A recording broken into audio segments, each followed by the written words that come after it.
Welcome to the Forever Better Academy podcast, where you will be given the principles, tools, and techniques to reach the next stage on your journey of self-mastery. Who could you become? I'm your host, Wade Vincent.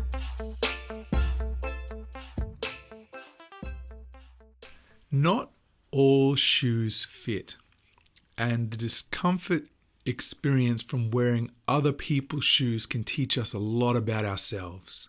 That's what I want to talk to you guys about today. And for those of you for being here for the first time, thank you for joining us on Forever Better Academy podcast. My name is Wade Vincent, and I am here to share with you tools, techniques, principles, and lessons in general that will help you to reach the next journey on your self-mastery quest.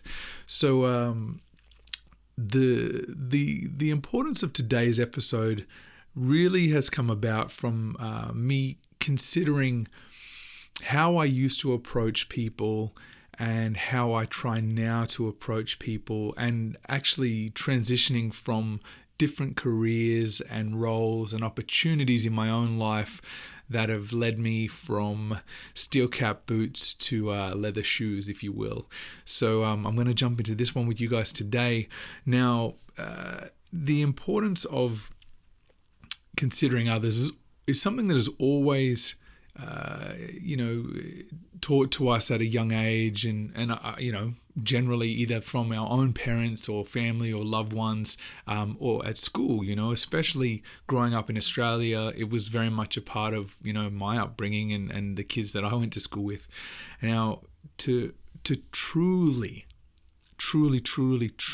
understand others, we need to experience their truth, right? There's no other way, and we cannot experience their truth at the extent that they do, but we can have an adjacency or an understanding or a portion of it that allows us to better understand those people that we're interacting with.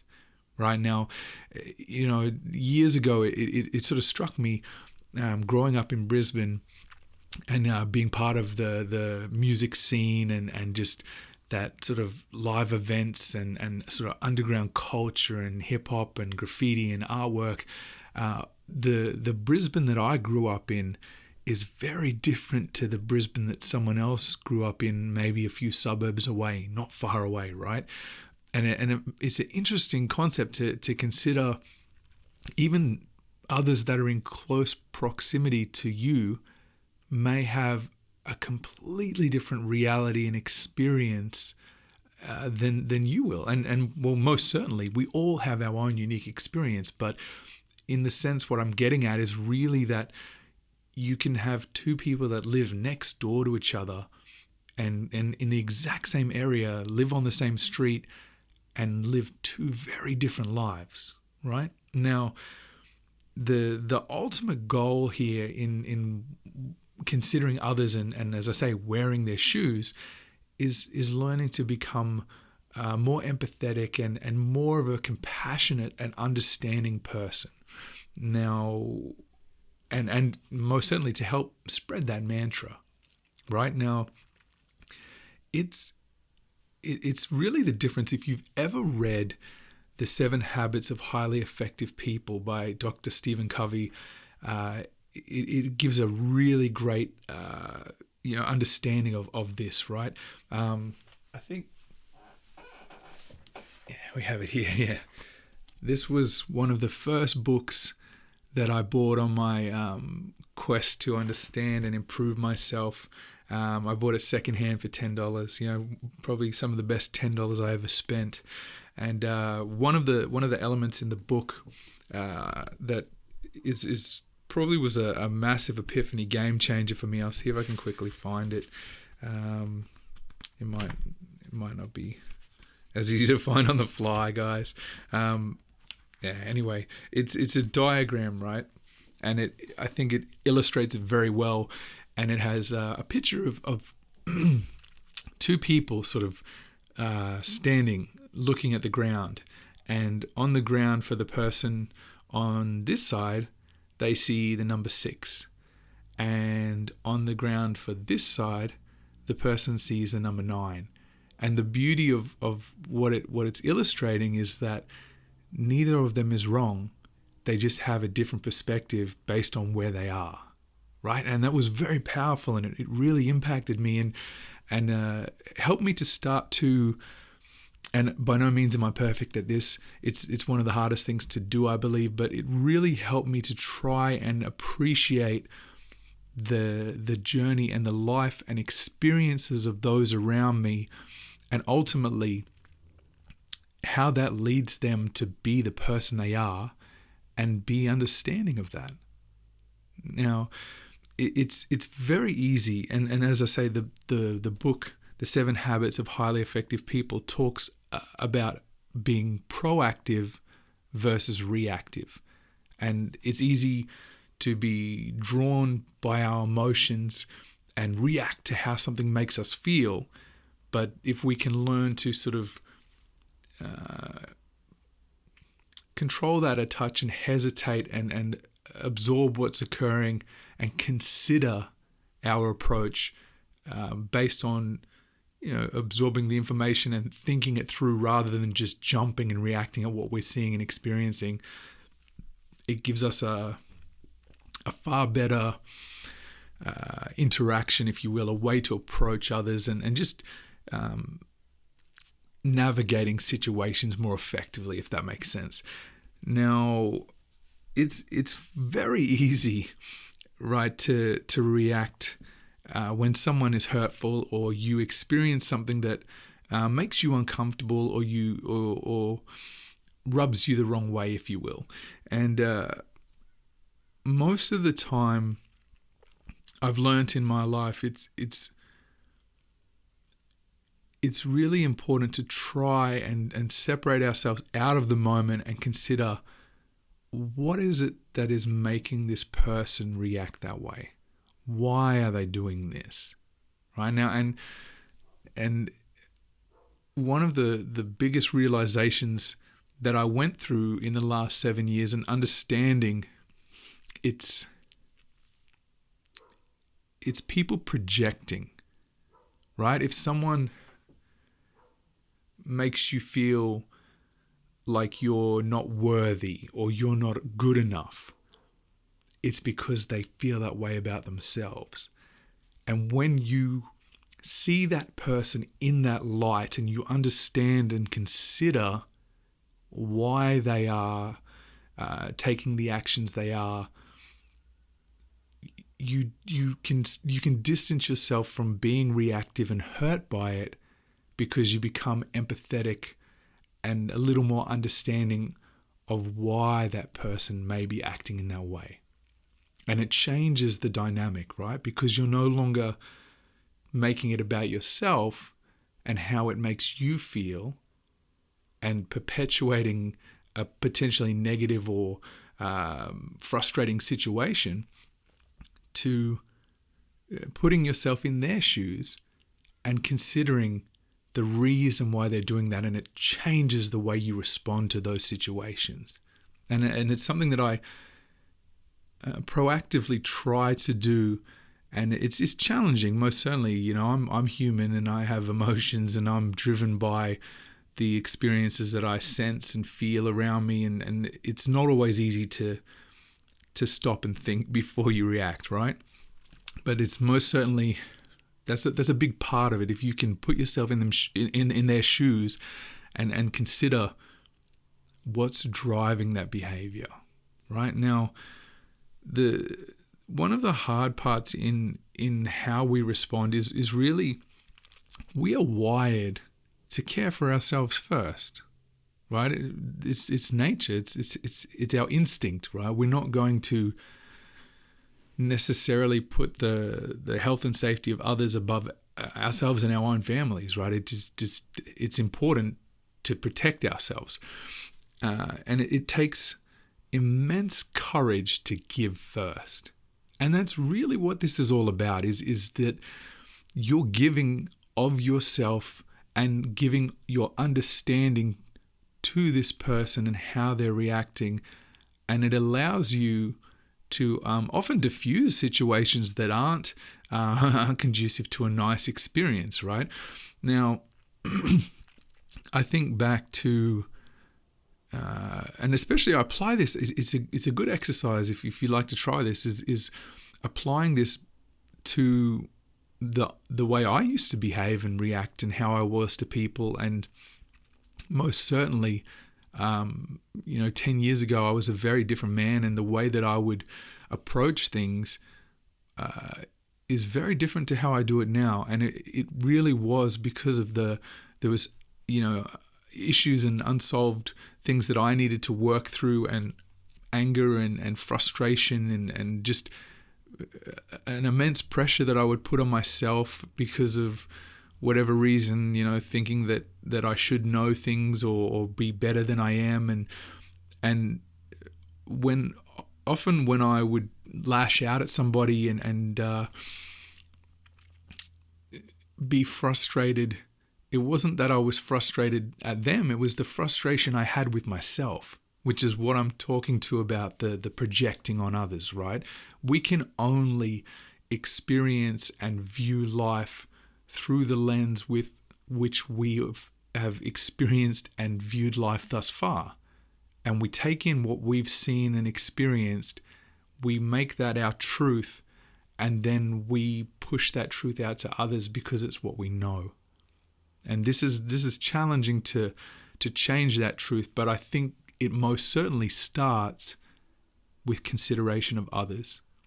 And when we start to do that and step outside of ourselves to give that consideration that maybe this person has gone through some things that have made them feel this way, or maybe this person has a lot going on and there's a lot of pressure on them that we don't see, right? And when you start to do that and understand other people's perspectives, it allows you to become more understanding of your own truth too.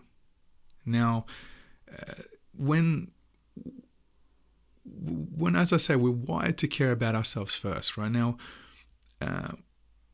when we show others that we care and consider them, and not necessarily, I'm not saying put them above ourselves and our own safety, but when we show that consideration of others, we're honoring them. And they have that right to be honored and acknowledged and obliged. We all have that. And if we learn to do that to one another, and we feel heard, we feel validated, it perpetuates that kindness, that sympathy, that empathy, that understanding and consideration of others has a flow-on effect. All of us have been in an experience where we don't feel heard, we don't feel validated, we feel oppressed, if you will, or restricted or shut down, whatever you want to call it. And we know how that makes us feel. And if we do that to others, we most certainly know how it's making them feel because we've been through it ourselves. And when we give them that empathy and that understanding and consideration, it's a lovely feeling when someone does that for you. You feel someone cares enough to listen.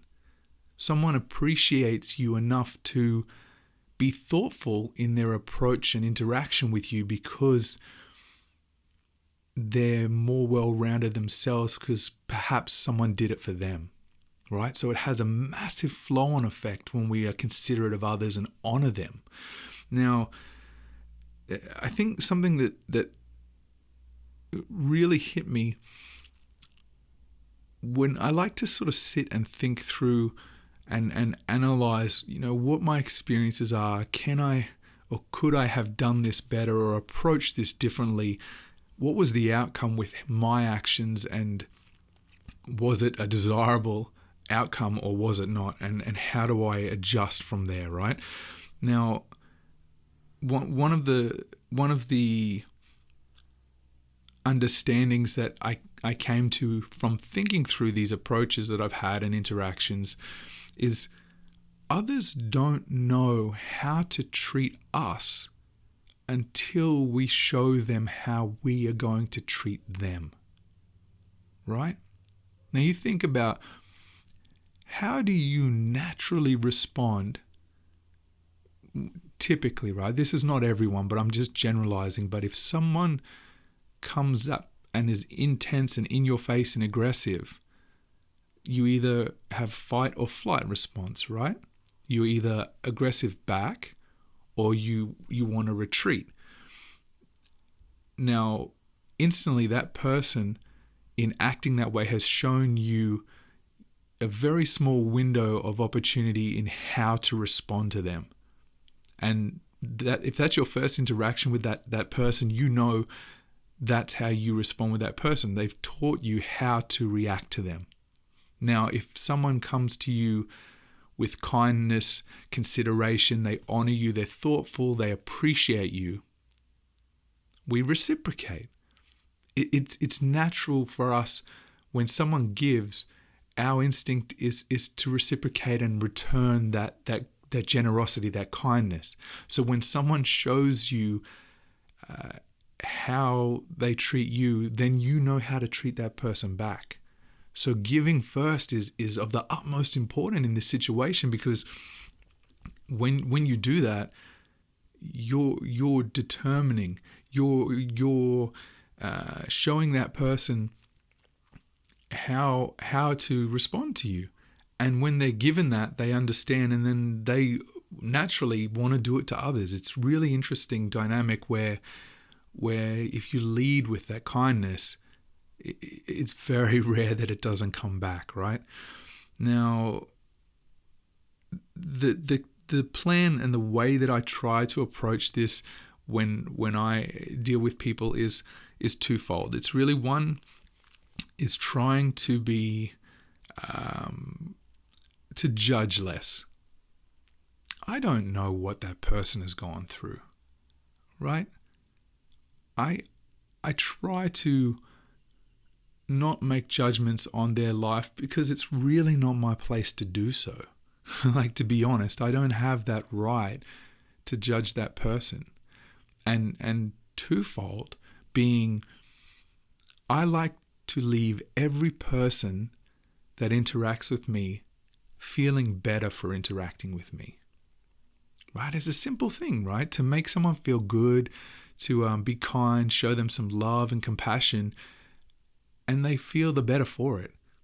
And I promise you, if you can make that your baseline and try to give people that experience when they interact with you, they will speak highly of you. They will want to interact with you more. They will want others and bring people around you because of how you've made them feel, and they want to share that with other people, right? So I think that's the key, is trying to to get to the way of trying to judge less is taming the emotion, trying to be less reactive and trying to be more proactive. And it's tricky, right? It's not easy to you have to be very well practiced in stepping outside of your feelings in the instant, because those are the instincts we're wired with that have guided us and protected us and over thousands of years as humans. So it's hard to sort of step beyond that. Now, it's one of the hardest things you will do, because when you're considerate of others and you wear their shoes and you think through what their experience is and you try to experience their truth and be understanding of them, you have to let your guard down to do it. And when you're doing that, you risk getting hurt. And that's challenging too, because then if you open yourself and you're exposed, let your walls down and you try to let people in, you are going to get hurt at times. And that's okay, because it's not going to happen every time. And even for the times that you do get hurt, when you put yourself in those shoes of that other person, you can understand it's not a personal attack on you. it's their truth. It's something that they're dealing with or battling through that is making them feel that way, and they're projecting what they're feeling and experiencing in their life. And when you do that, you remove it from being about yourself, and then it's a little bit easier to be less reactive about it, because it's not aimed at you. You just happen to be on the receiving end, but it's not because of you, if that makes sense. Now, for all the chance that you may get hurt in being vulnerable and open to other people in this regard, more often than not, you will experience some of the most wonderful and joyous interactions and true understanding and connection with others, which is far greater than the risk of being hurt. I would rather risk the experience of maybe being burnt or hurt in an interaction where I'm vulnerable, for the potential that I may gain a beautiful experience with someone that I may never have truly understood that person had I not let my guard down and let them in and connected with them on a different level. And that it's a powerful and wonderful experience, and that's how we really bond as people. Right? It's a key for us to continue to do that with one another. Otherwise, we become too distant, and we don't have that understanding, and that's where turmoil and frustration really comes from, because we're disjointed and we're not connected together. Right? Now, when we become more empathetic, we have compassion, and it helps to determine our responses and our reactions. And the more we practice, the better we get at this. And over time, it becomes easier to do. And as I say, you will start to see more people being drawn to you, because you almost become like a beacon where, people are drawn to positive and joyous experiences and good energy, right? Now, when you ultimately learn how to do this well, and you see people for what they've gone through and who they are, and not what they're doing, right? Who they really are and why they react in the way they do. And as I say, when you honor them and you're compassionate for other people and to other people, you begin to understand those other people are us, right? Like, hurting that person or giving them the disservice of not honoring them or showing them kindness, we're actually doing that to ourselves, right? Like, we are hurting ourselves. We are dishonoring ourselves in the way we treat other people, right? So it's twofold, that we're not only giving them this uncomfortable or horrible experience by treating them in that manner, we're dishonoring ourselves as well. And I think it's key knowing that we are all connected and we are all the same person, and we all have to learn to put our feet in each other's shoes, if you will. All right, guys, I want to leave you there today. I hope this has been helpful in giving you some useful ways to consider how to approach some of those interactions that are a little bit challenging and can be uncomfortable, and understanding what's often behind them and that person, what they're really going through, and thinking about how they're experiencing their truth. All right, my name is Wade Vincent. If you have liked today's content on this video or the podcast, please like and subscribe and share it out with others. And as they say, a rising tide lifts all ships. Thanks for being here, guys. I'll catch you next Friday. Bye.